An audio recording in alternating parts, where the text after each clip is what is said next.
Yes, diving. We're here at the second pond of Bulls Bay Highway. We just installed a new grating on the pipe that we were working on here.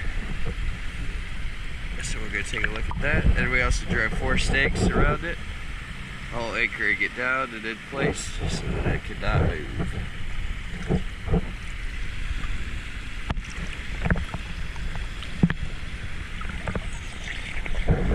So we're going to take a look.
See, now the pipe is completely screened and mounted into place, so it should be good to go for a long time.